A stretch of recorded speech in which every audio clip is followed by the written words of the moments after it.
को फारग किया गया। करप्शन करने वाले को, लूटमार करने वाले को हमेशा तहफ़्फ़ुज़ बनी गाला से इमरान खान बानी पीटीआई खुद देते रहे और इसकी कई मिसालें मौजूद हैं।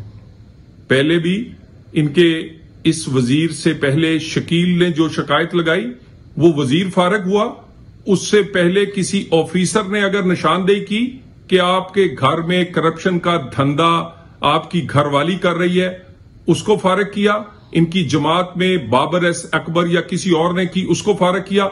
निशानदेही को करने वाले को फारग इसलिए करते हैं कि घर का भेदी जब घर की लंका ढाता है या लोगों तक बात जाती है तो ये तो इन्होंने तो पूरा का पूरा नैरेटिव बयानिया ही करप्शन की बुनियाद पर दूसरों के खिलाफ खड़ा किया, इल्जामात की बुनियाद पर। और इन पर इल्जाम नहीं, इन पर तो हकीकत पर मबनी बेशुमार सबूत मौजूद है।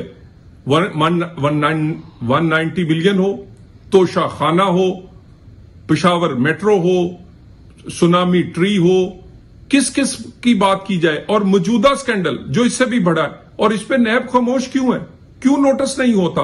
क्यों अदारे आंखें बंद करके बैठ जाते हैं? और फिर अगर कोई नोटिस लेगा तो फिर स्टे हो जाएगा, और फिर वो उसी तरह फॉरेन फंडिंग की तरह स्टे पर स्टे, 4 साल, 6 साल, 8 साल स्टे के पीछे छुपे। इसी तरह आजकल 190 मिलियन से दौड़े, वहां पर बहस नहीं करते, वहां पर वकीले सफाई नहीं पेश करते, वहां पर जिरा नहीं करते, और जलसे धरनों की धमकियां देते हैं।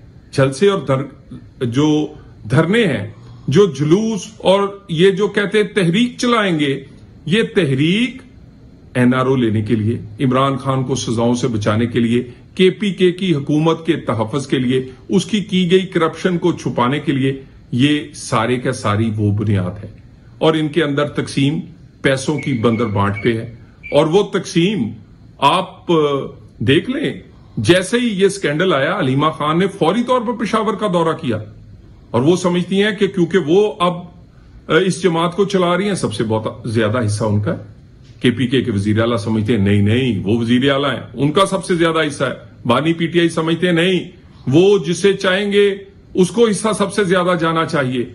तो ये करप्शन की पैसे की बंदर बांट पर जो तकसीम है, और इनकलाब और निजाम को बदलने के नाम पर ये जो तहरीक एनआरओ और अपने किए गए गुनाह माफ करवा कर किसी के कंधे पे बैठकर इक्तदार तक पहुंचने वाली जमात है, अब ऐसा नहीं होगा।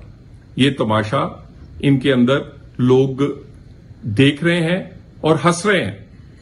और इस पर, इसके साथ पाकिस्तान के जो मसाइल हैं, बलूचिस्तान में होने वाला वाकया, पेशावर और केपीके में होने वाले दहशतगर्दी के वाकयात, उस पे तो बानी पीटीआई, उस पे तो इस जमात का कोई लाहे अमल, कोई उसके लिए इत्तेहाद, कोई उसके लिए प्लान कोई सामने नहीं आएगा। जब भी बात करेंगे एनआरओ के लिए, जब भी बात करेंगे अपने किए गए गुनाहों से बचने के लिए, सजाओं से बचने के लिए, जलसे जुलूसों की करेंगे, धमकियों की करेंगे, यलगार की बात करेंगे। पाकिस्तान के जो कौमी मामलात हैं, जिस तरह बलूचिस्तान का इशू बना है, या जो दहशतगर्दी के मामलात हैं, इंटरनल सिक्योरिटी के मामला है, इकोनॉमी भी, उस पर जब भी हुकूमत बैठने की बात करने की बात करेगी, ये एनआरओ की बात करेंगे। ये बात करेंगे उन चीजों की जिनका हकीकत से कोई तल्लुक नहीं। और ये जमात पाकिस्तान को डिस्टेबलाइज करके, पाकिस्तान में स्टेबिलिटी ना हो तो इसको जो फायदा पहुंचता है, ये सिर्फ जानबूझ के वो इक़दाम करते हैं। IMF का खत हो, बलूचिस्तान के दहशतगर्दों की हमायत हो, या केपीके में होने वाली दहशतगर्दों पर जो गर्दी है, उस पर पिछली 13 साल की पीटीआई की हुकूमत की जो एक इनकी जिम्मेदारी है, उसको लेने की बजाय, उस जिम्मेदारी को निभाने की बजाय, ये लोग सिर्फ पाकिस्तान को डिस्टेबलाइज करने के लिए कोशिश करते हैं। लेकिन अब ये एक्सपोज हो चुके हैं, अंदर इनके तकसीम है, बंदर बांट की वजह से, पैसों के बांटने की वजह से, इक्तदार तक पहुंचने की वजह से। और ये तकसीम अब वाज़े नजर आ रही है। कोई अलीमा ग्रुप है, कोई बुशरा ग्रुप है, कोई केपीके गंडापुर ग्रुप है, कोई हकीकी ग्रुप है, कोई नजरियाती ग्रुप है। ग्रुप सारे ही सिर्फ हैं वजीर बनने के लिए करप्शन